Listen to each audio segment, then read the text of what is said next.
ದಶರಥ ಎಂಬ ಹೆಸರು ಹೇಗೆ ಬಂತು ನೋಡೋಣ ಬನ್ನಿ. ರಾಮಾಯಣದಲ್ಲಿ ಪ್ರಧಾನ ಪಾತ್ರ ವಹಿಸಿದಾತ ದಶರಥ. ಈತನ ಜೀವನಾವಧಿಯೇ ಒಂದು ವಿಶೇಷತೆ. 60,000 ವರ್ಷ ಒಂದು ಸಾಮ್ರಾಜ್ಯವನ್ನು ಆಳಿದ ಚಕ್ರವರ್ತಿ. ಸೂರ್ಯವಂಶ ಪ್ರಭಾವಿ ಅರಸರ ಅಜ ಮಹಾರಾಜನ ಮಗನಾದ ದಶರಥನಿಗೆ ಬಹಳ ಕಾಲ ಮಕ್ಕಳಿರಲಿಲ್ಲ. ಕೋಸಲದ ಭಾನುಮಂತನ ಮಗಳು ಕೌಸಲ್ಯೆ, ಮಗಧದ ಸುಮಿತ್ರೆ ಮತ್ತು ಕೈಕೇಯೆ ಈತನ 3 ಪತ್ನಿಯರು. ಮಕ್ಕಳಾಗದ ಚಿಂತೆಯಲ್ಲಿದ್ದಾಗ ಗುರುವೊಬ್ಬರು ಪುತ್ರಕಾಮೇಷ್ಟಿ ಯಾಗ ಕೈಗೊಂಡರೆ ಮಕ್ಕಳಾಗುವುದು ಎಂಬ ಸಲಹೆ ನೀಡುತ್ತಾರೆ. ದಶರಥ ಋಷಿಗಳನ್ನೆಲ್ಲ ಸೇರಿಸಿ ಋಷ್ಯಶೃಂಗನ ಮೂಲಕ ಪುತ್ರಕಾಮೇಷ್ಟಿ ಯಾಗವನ್ನು ಮಾಡಿಸುತ್ತಾನೆ. ಈ ಋಷ್ಯಶೃಂಗನಿಗೆ ದಶರಥನು ತನ್ನ ಮಗಳಾದ ಶಾಂತೆಯನ್ನು ಕೊಟ್ಟು ವಿವಾಹ ಮಾಡುತ್ತಾನೆ. ಒಂದು ನೆಲೆಯಲ್ಲಿ ಗಮನಿಸಿದಾಗ ಪುತ್ರಕಾಮೇಷ್ಟಿ ಯಾಗದ ಫಲವಾಗಿ ದಶರಥನಿಗೆ ಮಕ್ಕಳಾಗಬೇಕು. ಮತ್ತೊಂದು ನೆಲೆಯಲ್ಲಿ ಯಾಗ, ಮಕ್ಕಳು ವಿಷಯಗಳು ಬೇರೆ ಬೇರೆ 2 ಸಂಗತಿಗಳಿಂದ ನಿರ್ದೇಶಿಸಲ್ಪಟ್ಟಿದೆ. ಅಂದರೆ ಒಬ್ಬ ವ್ಯಕ್ತಿ ತನ್ನನ್ನೇ ನಂಬಿಕೊಂಡು ತನ್ನಿಂದಲೇ ಸಾಧ್ಯ ಎಂಬುದು ಭಾವಿಸುವುದು ಒಂದಾದರೆ, ಇನ್ಯಾವುದೋ ಗೊತ್ತಿಲ್ಲದ ಸೂತ್ರ ಹಿಡಿದ ಕೈ ಇದನ್ನೆಲ್ಲ ನಿರ್ದೇಶಿಸುತ್ತಿರುತ್ತದೆ. ಇದೇ ಸಂದರ್ಭದಲ್ಲಿ ರಾವಣನಂತಹ ರಾಕ್ಷಸರ ಹಾವಳಿ ವಿಪರೀತಕ್ಕೆ ಏರಿತ್ತು. ಇದನ್ನು ತಡೆಯಲಾಗದೆ ದೇವತೆಗಳೆಲ್ಲ ಒಟ್ಟುಗೂಡಿ ಮಹಾವಿಷ್ಣುವಿನಲ್ಲಿ, ಸ್ವಾಮಿ, ರಾಕ್ಷಸರ ಹಾವಳಿ ಮಿತಿಮೀರುತ್ತಿದೆ, ಇದಕ್ಕೆ ಪರಿಹಾರವನ್ನು ನೀಡಿ ಎಂದು ಲೋಕವನ್ನು ರಕ್ಷಿಸಲು ಭಿನ್ನವಿಸಿಕೊಳ್ಳುತ್ತಾರೆ. ಆಗ ಮಹಾವಿಷ್ಣು, ನಾನು ದಶರಥ ಮತ್ತು ಕೌಸಲ್ಯ ದಂಪತಿಗಳಿಗೆ ರಾಮನಾಗಿ ಹುಟ್ಟುತ್ತೇನೆ ಎಂದು ಹೇಳುತ್ತಾನೆ. ರಾಮ ಹುಟ್ಟುವುದಕ್ಕೆ ಒಂದು ಹಿನ್ನೆಲೆ ಇದೆ. ರಾವಣ ಬ್ರಹ್ಮದೇವನಿಂದ ತನಗೆ ಮನುಷ್ಯರನ್ನು ಬಿಟ್ಟು ಬೇರೆ ಯಾವ ಜೀವಿಯಿಂದಲೂ ಮರಣಬಾರದಿರಲಿ ಎಂದು ವರವನ್ನು ಪಡೆದಿರುತ್ತಾನೆ. ಹೀಗಾಗಿ ವಿಷ್ಣು ಮನುಷ್ಯನಾಗಿ ಜನಿಸುತ್ತಾನೆ. ಮತ್ತೊಂದು ಹಿನ್ನೆಲೆಯಲ್ಲಿ ದಶರಥನ ಹಿಂದಿನ ತಲೆಮಾರುಗಳ ಅನರಣ್ಯ ಎಂಬ ಅರಸ ರಾವಣನಿಗೆ ತನ್ನ ವಂಶದಲ್ಲಿ ಹುಟ್ಟುವ ರಾಮನಿಂದಲೇ ನಿನ್ನ ಮರಣವಾಗಲಿ ಎಂದು ಶಾಪ ಕೊಟ್ಟಿದ್ದ.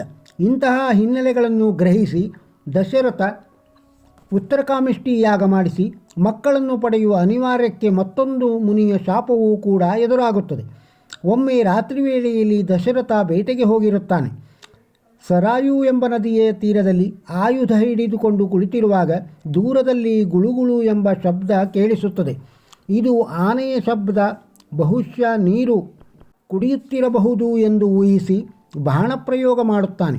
ದುರದೃಷ್ಟವಶಾತ್ ಒಬ್ಬ ತಪಸ್ವಿ ಯುವಕ ತಾನು ತಂದಿದ್ದ ಬಿಂದಿಗೆಗೆ ನೀರು ತುಂಬುವ ಕಾರ್ಯದಲ್ಲಿ ನಿರತನಾಗಿದ್ದ. ದಶರಥನಿಗೆ ಗಜಂಭ್ರಾತಿ ಹುಟ್ಟಿದ್ದರಿಂದ ಬಾಣ ಬಿಟ್ಟಿರುತ್ತಾನೆ. ಈ ಬಾಣದ ಹೊಡೆತದಿಂದ ಈ ತಪಸ್ವಿ ಮರಣಸ್ಥಿತಿಯಲ್ಲಿರುತ್ತಾನೆ. ಅನಂತರ ಕುಲಂಕುಷವಾಗಿ ವಿಚಾರಿಸಿದಾಗ ಈ ಯುವ ತಪಸ್ವಿ ತನ್ನ ವೃದ್ಧ ತಂದೆ ತಾಯಿಯನ್ನು ಕರೆದುಕೊಂಡು ಬರುತ್ತಾ ಅವರಿಗೆ ಕುಡಿಯಲು ನೀರು ಕೊಡಲು ನದಿಯ ಬಳಿ ಬಂದಿರುವ ವಿಚಾರ ತಿಳಿಯುತ್ತದೆ. ಜೀವ ಹೋಗುತ್ತಿರುವಾಗ ಯುವ ತಪಸ್ವಿ ದೇಹಕ್ಕೆ ಚುಚ್ಚಿಕೊಂಡಿರುವ ಬಾಣವನ್ನು ತೆಗೆ, ಹೇಗಿದ್ದರೂ ನಾನು ಸಾಯುತ್ತೇನೆ, ನನ್ನ ತಂದೆ ತಾಯಿಯರಿಗೆ ಈ ವರ್ತಮಾನವನ್ನು ತಿಳಿಸು ಎಂದು ದಶರಥನಿಗೆ ಹೇಳುತ್ತಾನೆ. ಆ ವೇಳೆ ದಶರಥ ಕಂಗೆಟ್ಟಿದ್ದ. ಮನುಷ್ಯರನ್ನು ಕೊಲ್ಲುವುದು ಈತನ ಉದ್ದೇಶವಾಗಿರುವುದಿಲ್ಲ. ಅಥವಾ ಕ್ಷತ್ರಿಯನಾಗಿ ಕೊಲ್ಲುವುದಾದರೆ ವಿರೋಧಿಗಳನ್ನು ಮಾತ್ರ ಕೊಲ್ಲಬೇಕು. ಹೀಗಾಗಿ ಯುವಕನ ದೇಹದಿಂದ ಬಾಣ ಹೊರತೆಗೆದ ತಕ್ಷಣ ಆತ ಮರಣ ಹೊಂದುತ್ತಾನೆ.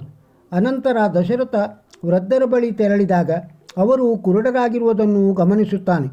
ಹೆಜ್ಜೆಯ ಶಬ್ದವನ್ನು ಕೇಳಿದ ತಂದೆ ತಾಯಿ, ಮಗ ಬಂದೆಯಾ ಎಂದು ಕೇಳಿದಾಗ ದಶರಥ, ಮಗ ಬರಲಿಲ್ಲ, ಮಗನನ್ನು ಕೊಂದವನು ಬಂದಿದ್ದೇನೆ ಎಂದು ಉತ್ತರಿಸುತ್ತಾನೆ. ಕೊನೆಗೆ ವೃದ್ಧರಿಗೆ ಸತ್ಯ ತಿಳಿದು, ನಮ್ಮ ಕೊನೆಗಾಲದಲ್ಲಿ ನಾವು ಪುತ್ರಶೋಕದಿಂದ ಸಾಯುವಂತಾಯಿತಲ್ಲ, ನಿನಗೂ ನಾಳೆ ಪುತ್ರಶೋಕದಿಂದಲೇ ಮರಣ ಬರಲಿ ಎಂದು ಶಾಪ ಕೊಡುತ್ತಾರೆ. ಅಂದರೆ ಮಕ್ಕಳು ನಿನ್ನ ಜೊತೆಯಿಲ್ಲದಿದ್ದಾಗ ನಿನಗೆ ಸಾವು ಬರಲಿ ಎಂಬುದು. ಗಮನಿಸಬೇಕಾದ ಸಂಗತಿಯೆಂದರೆ ದಶರಥನಿಗೆ ಮಕ್ಕಳೇ ಆಗಿರಲಿಲ್ಲ. ಆದರೆ ಶಾಪ ಫಲಿಸಬೇಕಾದರೆ ಆತನಿಗೆ ಮಕ್ಕಳಾಗಬೇಕು. ಮುಖ್ಯವಾಗಿ ಈತನ ದುಃಖವೇ ಮಕ್ಕಳು ಇಲ್ಲದಿರುವುದು. ಹಾಗಾಗಿ ಮಕ್ಕಳು ಜನಿಸಬೇಕು. ಮಕ್ಕಳು ದೂರವಿದ್ದಾಗ ಈತ ಸಾಯಬೇಕು. ಅಂದರೆ ಇದು ಶಾಪವೋ ಅಥವಾ ವರವೋ? ಇಂತಹ ಚೋದ್ಯಗಳನ್ನು ನಾವು ಹಿನ್ನೆಲೆಯಾಗಿ ಭಾವಿಸಬೇಕು. ದಶರಥನಿಗೆ ಪುತ್ರಕಾಮೇಷ್ಟಿ ಮೂಲಕ ಮಕ್ಕಳಾಗುವುದು ಎಲ್ಲವೂ ಅನಿವಾರ್ಯ ಮತ್ತು ಅಗತ್ಯ. ಇದು ಕಾಲದ, ಜಗತ್ತಿನ ಒಂದು ಯುಗದ ಅಗತ್ಯವಾಗಿ ಕಾಣುತ್ತದೆ. ಈ ಎಲ್ಲ ಹಿನ್ನೆಲೆ ಇರುವುದರಿಂದ ದಶರಥನು ಪುತ್ರಕಾಮೇಷ್ಟಿ ಯಾಗವನ್ನು ಮಾಡಿಸುತ್ತಾನೆ. ಈ ಸಮಯದಲ್ಲಿ ಯಜ್ಞಕುಂಡದಿಂದೊಬ್ಬ ಯಜ್ಞಪುರುಷ ಬಂದು ಪಾಯಸ ತುಂಬಿರುವ ಪಾತ್ರೆಯನ್ನು ದಶರಥನಿಗೆ ನೀಡಿ, ಈ ಪಾಯಸವನ್ನು ನಿನ್ನ ಹೆಂಡತಿಯರಿಗೆ ಕೊಡು ಎಂದು ಹೇಳುತ್ತಾನೆ. ಈ ಪಾಯಸದ ಹಂಚಿಕೆಯಲ್ಲಿ ಬೇರೆ ಬೇರೆ ಕಥನಗಳಿವೆ. ವಾಲ್ಮೀಕಿ ರಾಮಾಯಣದಲ್ಲಿ ದಶರಥ ಪಾಯಸ ಇರುವ ಪಾತ್ರೆಯನ್ನು ಸ್ವೀಕರಿಸಿ 2 ಭಾಗ ಮಾಡುತ್ತಾನೆ. ಒಂದು ಭಾಗವನ್ನು ಕೌಸಲ್ಯಗೆ ಕೊಡುತ್ತಾನೆ, ಉಳಿದ ಒಂದು ಭಾಗವನ್ನು ಮತ್ತೆರಡು ವಿಭಾಗ ಮಾಡಿ ಸುಮಿತ್ರೆಗೆ ಮತ್ತು ಕೈಕೇಯಿಗೆ ಕೊಡುತ್ತಾನೆ. ಮತ್ತೊಂದು ಕಥೆಯಲ್ಲಿ 2 ಭಾಗ ಮಾಡಿದ ಪಾಯಸವನ್ನು ಹಿರಿಯ ರಾಣಿಗೆ ಮತ್ತು ಕಿರಿಯ ರಾಣಿಗೆ ನೀಡಿ ಅನಂತರ ಈ ಇಬ್ಬರೂ ಕುಡಿದು ಉಳಿದ ಪಾಲನ್ನು ಸುಮಿತ್ರೆಗೆ ಕೊಟ್ಟರು ಎಂಬುದು ಕತೆ. 3 ಪತ್ನಿಯರು ಪಾಯಸವನ್ನು ಸೇವಿಸಿದ ನಂತರದ ದಿನಗಳಲ್ಲಿ 4 ಮಕ್ಕಳು ಹುಟ್ಟುತ್ತಾರೆ. ಕೌಸಲ್ಯಗೆ ರಾಮ, ಕೈಕೇಯಿಗೆ ಭರತ ಮತ್ತು ಸುಮಿತ್ರೆಗೆ ಲಕ್ಷ್ಮಣ ಹಾಗೂ ಶತ್ರುಘ್ನ. ಅನಂತರ ಈ ರಾಣಿಯರೊಂದಿಗೆ ಮಕ್ಕಳು ಅನ್ಯೋನ್ಯವಾಗಿ ಬೆಳೆಯುತ್ತಾರೆ. ದಶರಥನಿಗೆ ರಾಮನ ಮೇಲೆ ವಿಪರೀತವಾದ ಪ್ರೀತಿ. ಈ ಪ್ರೀತಿಯನ್ನು ಯಕ್ಷಗಾನದ ಕವಿ ಪಾರ್ಥಿಸುಬ್ಬನ ಪ್ರಸಂಗದ ಒಂದು ಸನ್ನಿವೇಶದಲ್ಲಿ ಈ ರೀತಿ ಹೇಳಲಾಗಿದೆ. ಮಕ್ಕಳೆಲ್ಲ ಆಟವಾಡುತ್ತಿರುವುದನ್ನು ದಶರಥ ನೋಡಿ ರಾಮನನ್ನು ಅದ್ಭುತವಾಗಿ ಮಾತನಾಡಿಸುತ್ತಾನೆ. ಅನಂತರ ಭರತನ ಬಳಿಗೆ ತೆರಳಿ ಶತ್ರುಘ್ನನನ್ನು ಇವನ್ಯಾರು ಎಂದು ಕೇಳುತ್ತಾನೆ. ಅಂದರೆ ತಂದೆಯಾದರೂ ತನ್ನ ಉಳಿದ ಮಕ್ಕಳ ಕಡೆಗೆ ಲಕ್ಷ್ಯವನ್ನು ನೀಡಿರಲಿಲ್ಲ. ರಾಮಾಭಿಮಾನ ಎಂಬುದು ಬಹಳ ವಿಶೇಷವಾಗಿತ್ತು. ಹೀಗೆ ಮಕ್ಕಳು ಬೆಳೆಯುತ್ತಾರೆ, ಮದುವೆಯೂ ಆಗುತ್ತದೆ, ರಾಮನ ಪಟ್ಟಾಭಿಷೇಕ ನಿರ್ಣಯವಾಗುತ್ತದೆ. ಅನಂತರ ದಶರಥನ ಜೀವನದ ಮತ್ತೊಂದು ದುರಂತ ಅಧ್ಯಾಯ ಪ್ರಾರಂಭವಾಗುತ್ತದೆ. ಇವೆಲ್ಲವೂ ಮೇಲಿಂದ ಮೇಲೆ ನಮ್ಮ ಕಣ್ಣೆದುರು ಘಟಿಸುವ ಘಟನೆಯಾಗಿ ಕಂಡರೂ ಅದನ್ನು ನಿಯಂತ್ರಿಸುವ ಶಕ್ತಿ ಇನ್ಯಾವುದೋ ರೀತಿಯಲ್ಲಿ ಮೊದಲೇ ಪ್ರಭಾವಿಸಿರುತ್ತದೆ. ದಶರಥನು ಕೈಕೇಯಿಯನ್ನು ಮದುವೆಯಾದ ನಂತರ ತಿಮಿಧ್ವಜ ಅಥವಾ ಶಂಭನೆಂಬ ರಾಕ್ಷಸನ ಜೊತೆಗಿನ ಯುದ್ಧದಲ್ಲಿ ಕೈಕೇಯಿ ದಶರಥನಿಗೆ ಸಹಾಯ ಮಾಡಿರುತ್ತಾಳೆ. ಈ ಸಹಾಯವನ್ನು ಮೆಚ್ಚಿದ ದಶರಥ ಕೈಕೇಯಿಗೆ ನೀನು ಮಾಡಿದ ಸಹಾಯಕ್ಕೆ ನಿನಗೆ 2 ವರ ಕೊಡುತ್ತೇನೆ ಎಂದಾಗ ಕೈಕೇಯಿಯು ಈಗ ಬೇಡ, ಅಗತ್ಯದ ಸಮಯದಲ್ಲಿ ನಾನೇ ಆ ವರವನ್ನು ಪಡೆಯುತ್ತೇನೆ ಎಂದು ಉತ್ತರಿಸುತ್ತಾಳೆ. ದಶರಥನು ರಾಮನನ್ನು ಉತ್ತರಾಧಿಕಾರಿಯಾಗಿ ನೇಮಿಸಿರುವ ವಿಚಾರವನ್ನು ಪ್ರಜೆಗಳಿಗೆ ತಿಳಿಸುತ್ತಾನೆ. ಪ್ರತಿಯೊಬ್ಬರೂ ಇದನ್ನು ತಿಳಿದು ಸಂಭ್ರಮಿಸುತ್ತಾರೆ. ಕವಿಯೊಬ್ಬ ಪ್ರಜೆಗಳ ಈ ಸಂತೋಷವನ್ನು ಕುರಿತು ಮುಂಗಾರನ್ನು ಕಂಡ ನವಿಲುಗಳಂತೆ ಕುಣಿದರು ಎಂದು ಹೇಳಿದ್ದಾನೆ. ತನ್ನ ಅಧಿಕಾರವನ್ನು ಹಸ್ತಾಂತರ ಮಾಡುವಾಗಲೂ ದಶರಥನಿಗೆ ಸ್ವಯಂ ಸಂದೇಹವೊಂದಿತ್ತು. ಹೀಗಾಗಿ ಪ್ರಜೆಗಳ ಬಳಿ ನನ್ನಿಂದ ನಿಮಗೆ ಏನಾದರೂ ಬೇಸರವಾಗಿದೆಯೇ, ರಾಮನೇ ಏತಕ್ಕಾಗಿ ಬೇಕು ಎಂದು ಪ್ರಶ್ನಿಸುತ್ತಾನೆ. ಆಗ ಪ್ರಜೆಗಳು ರಾಮನ ಗುಣವಿಶೇಷವನ್ನು ವರ್ಣಿಸಿದಾಗ ಸಂತೋಷಗೊಳ್ಳುತ್ತಾನೆ. ಆದರೆ ರಾಮನಿಗೆ ಪಟ್ಟಾಭಿಷೇಕ ಮಾಡಲು ಮುಂದಾದಾಗ ಕೈಕೇಯಿಯು ವರವನ್ನು ಕೇಳಲು ಮುಂದಾಗುತ್ತಾಳೆ. ಅದರ ಪ್ರಕಾರ ರಾಮ 14 ವರ್ಷ ವನವಾಸ ಮಾಡಬೇಕು, ಭರತನಿಗೆ ಪಟ್ಟವನ್ನು ಕಟ್ಟಬೇಕು ಎಂದು ನಿರ್ಧರಿತವಾಗುತ್ತದೆ. ದಶರಥನಿಗೆ ಕೈಕೇಯಿ ಕೇಳಿದ ವರವನ್ನು ಕೊಡಲು ಮನಸ್ಸಿರಲಿಲ್ಲ, ಆದರೆ ಬೇರೆ ದಾರಿಯೂ ಇರಲಿಲ್ಲ. ಬಹಳ ಅರ್ಥನಾಗಿ ಇದನ್ನು ಬಿಟ್ಟು ಬೇರೆ ಏನಾದರೂ ವರವನ್ನು ಕೇಳು ಎಂದು ಭಿನ್ನವಿಸಿಕೊಳ್ಳುತ್ತಾನೆ. ಆದರೆ ಕೈಕೇಯಿ ತನ್ನ ಮನಸ್ಸನ್ನು ಬದಲಾಯಿಸುವುದಿಲ್ಲ. ಅಂದರೆ ಯಾವ ಉದ್ದೇಶಕ್ಕೆ ದಶರಥ ಈ ವರವನ್ನು ಕೊಟ್ಟಿದ್ದಾನೋ ಆ ಉದ್ದೇಶ ವ್ಯತಿರಿಕ್ತವಾಗಿ ಬಳಸಲ್ಪಟ್ಟಿರುತ್ತದೆ. ಯುದ್ಧದಲ್ಲಿ ಕೈಕೇಯಿಯು ದಶರಥನ ಪ್ರಾಣವನ್ನು ಉಳಿಸಿದ್ದಳು, ಚಕ್ರವರ್ತಿಯ ಪ್ರಾಣ ಉಳಿಸಿದಳು ಎಂಬ ಕಾರಣಕ್ಕೆ ಪುರಸ್ಕಾರವಾಗಿ ವರವನ್ನು ದಶರಥನು ನೀಡಿದ್ದ. ಆದರೆ ಈ ವರವೇ ಆತನಿಗೆ ಶಾಪವಾಯಿತು.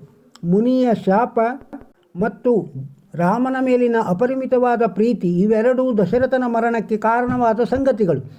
ಕೈಕೇಯಿ ವರ ಕೇಳಿದ್ದರಿಂದ ರಾಮ ಮತ್ತು ಲಕ್ಷ್ಮಣ ವನವಾಸಕ್ಕೆ ತೆರಳಿದರು. ಭರತ ಮತ್ತು ಶತ್ರುಘ್ನರು ಕೈಕೇಯಿಯ ದೇಶದಲ್ಲಿರುತ್ತಾರೆ. ಹೀಗಾಗಿ ಯಾವ ಮಕ್ಕಳು ದಶರಥನ ಬಳಿ ಇರಲಿಲ್ಲ. ಮುನಿ ಶಾಪದಿಂದ ಪುತ್ರಶೋಕದಿಂದ ಮರಣ ಬರಬೇಕು. ಹೀಗೆ ಯಾವುದು ಚಕ್ರವರ್ತಿಯಾದ ದಶರಥನನ್ನು ಉಳಿಸುವುದಕ್ಕಾಗಿ ಮಾಡಿದ ಪ್ರಯತ್ನಕ್ಕೆ ಸಿಕ್ಕಿದ ವರವೋ ಅದೇ ಅವನ ಮರಣಕ್ಕೂ ಕಾರಣವಾಯಿತು. ನಮ್ಮ ಜೀವನದ ಅನೇಕ ವಿಸಂಗತಿಗಳಲ್ಲಿ ಇಂತಹದ್ದೂ ಇವೆ.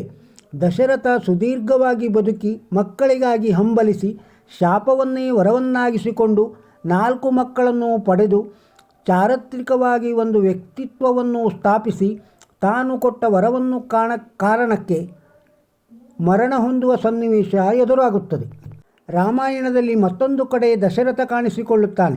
ಲಂಕೆಯಿಂದ ಸೀತೆ ಮರಳಿ ಅಗ್ನಿ ಪ್ರವೇಶ ಮಾಡಿ ಹೊರಗೆ ಬಂದಾಗ ದಶರಥ ದೇವತೆಗಳ ಸಾಲಿನಲ್ಲಿ ಕಾಣಿಸಿಕೊಳ್ಳುತ್ತಾನೆ. ರಾಮನಿಗೆ ಸೀತೆ ಪವಿತ್ರಳು, ಅವಳನ್ನು ಸ್ವೀಕರಿಸುವುದರಲ್ಲಿ ತಪ್ಪಿಲ್ಲ ಎಂದು ಮನಗಾಣಿಸಿ ನಂತರ ದೇವಲೋಕವನ್ನು ಸೇರುತ್ತಾನೆ. ಹೀಗೆ ದಶರಥನ ಜೀವನ ಚಿತ್ರ ಎಂಬುದು ರಾಮ, ಲಕ್ಷ್ಮಣ, ಭರತ ಮತ್ತು ಶತ್ರುಘ್ನರಿಗೆ ಹಿನ್ನೆಲೆಯ ಭವ್ಯವಾದ ಪರದೆಯಾಗಿ ನಿಲ್ಲುತ್ತಾನೆ. ಮತ್ತೊಂದು ವಿಷಯದಲ್ಲೂ ದಶರಥ ಪ್ರಸಿದ್ಧ. ರೋಹಿಣಿ ನಕ್ಷತ್ರವನ್ನು ಶನಿ ಆಕ್ರಮಿಸಿದ ಸಂದರ್ಭದಲ್ಲಿ ದಶರಥನು ಶನಿಯನ್ನು ಎದುರಿಸುತ್ತಾನೆ. ಇವನ ಪರಾಕ್ರಮಕ್ಕೆ ಶನಿ ಅಂಜಿ ಶರಣಾಗುತ್ತಾನೆ. ಆಗ ದಶರಥ, ನೀನು ಎಂದಿಗೂ ರೋಹಿಣಿ ನಕ್ಷತ್ರದ ತಂಟೆಗೆ ಬರಬಾರದು ಎಂದು ನಿರ್ದೇಶಿಸುತ್ತಾನೆ. ಹೀಗೆ ದಶರಥ ಒಂದು ಗ್ರಹವನ್ನು ನಿಯಂತ್ರಿಸುವ ಯೋಗ್ಯತೆಯುಳ್ಳವನಾಗಿದ್ದನು. ದಶರಥನಿಗೆ ದಶರಥ ಎಂಬ ಹೆಸರು ಹೇಗೆ ಬಂದಿತ್ತು ಎಂಬ ಪ್ರಶ್ನೆಗಳನ್ನು ಹಲವರು ಕೇಳುತ್ತಿರುತ್ತಾರೆ. ಈತನಿಗೆ ನೇಮಿ ಎಂಬ ಹೆಸರು ಇದೆ. ದೇವಲೋಕದಲ್ಲಿ ತಿಮಿಧ್ವಜ ಎಂಬ ರಾಕ್ಷಸನ ಜೊತೆಯಲ್ಲಿ ಯುದ್ಧವಾಗುತ್ತದೆ. ಆದರೆ ಈ ರಾಕ್ಷಸ ಮಾಯಾವಿ, 10 ರೂಪ ತಾಳಿ 10 ದಿಕ್ಕಿನಿಂದ ಆಕ್ರಮಣ ಮಾಡುತ್ತಾನೆ. ಈ ರಾಕ್ಷಸನನ್ನು ದಶರಥ 10 ದಿಕ್ಕುಗಳಿಂದ ಎದುರಿಸುವುದಕ್ಕಾಗಿ ತನ್ನ 10 ರಥಗಳನ್ನು ತಿರುಗಿಸಿ ಹೋರಾಟ ಮಾಡುತ್ತಾನೆ. ಹೀಗಾಗಿ ದಶರಥ ಎಂಬ ಹೆಸರು ಬಂದಿತು ಎಂಬುದು ಕತೆ. ಹಾಗೆ ತಿರುಗುವ ಸಂದರ್ಭದಲ್ಲಿ ರಥದ ಕೀಲು ಕೈತಪ್ಪಿದಾಗ ಕೈಕೇಯಿ ತನ್ನ ಬೆರಳು ಕೊಟ್ಟು ಕಾಪಾಡಿದಳು ಎಂಬುದೊಂದು ಮತ್ತೊಂದು ಕತೆ. ದಶರಥ ವೀರಚಕ್ರವರ್ತಿಯಾಗಿ 60,000 ವರ್ಷ ಆಳಿದವನಾಗಿ ಲೋಕೋದ್ಧಾರಕನಾದ 4 ಮಕ್ಕಳನ್ನು ಪಡೆದ ಕೃತಾರ್ಥತೆಯೊಂದಿಗೆ ಈ ಪಾತ್ರ ಕಾವ್ಯದಲ್ಲಿ ನಿರ್ಗಮಿಸಿದೆ. ದಶರಥನ ವ್ಯಕ್ತಿತ್ವ ರಾಮಾಯಣದಲ್ಲಿ ಹಿನ್ನೆಲೆಯಾಗಿ ಮಾತ್ರವಲ್ಲದೆ ಮುನ್ನೆಲೆಯಾಗಿ ಒಂದು ಸುದೀರ್ಘವಾದ ಸಾರ್ಥಕ ಜೀವನಕ್ಕೆ ಸಂಕೇತವಾಗಿ ನಮ್ಮ ಕಣ್ಣೆದುರು ಸದಾ ನಿಂತಿರುತ್ತದೆ.